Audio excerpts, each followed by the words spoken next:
Hello, I'm Dan Trudeau. I'm the VP and Executive Recruiter at PRA USA. Now, as recruiters in the technology field for 30 plus years, a big part of our job is keeping on top of any news, issues, etc. related to immigration, H1Bs, green card processing, OPTs, etc. And some big news happened this week I wanted to share with you.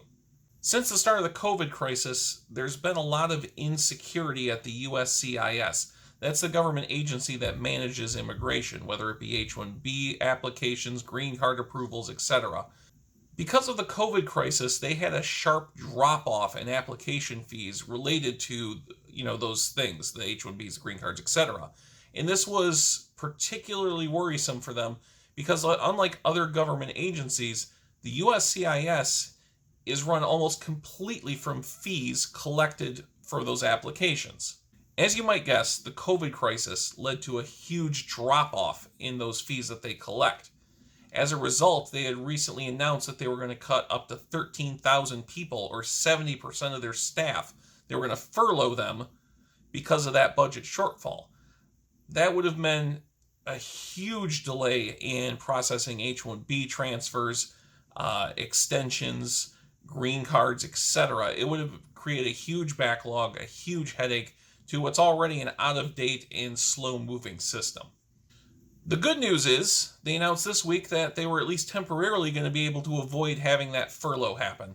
The reason why is because in recent weeks, months, those fees have ticked back up again. They've started collecting more and more people have been applying. They've been going through it again. So again, their revenues have climbed much faster than they had anticipated.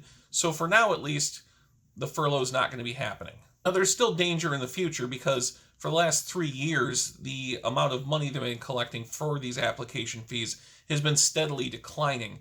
So they've avoided this furlough for right now, but in the future, there's a threat of, longer processing times, higher fees to get things done, and potentially maybe even a furlough in the future, or just an outright cut of people in the future, which we definitely don't need right now. The system already moves slowly, is already pretty inefficient, so it doesn't need more grief in that direction.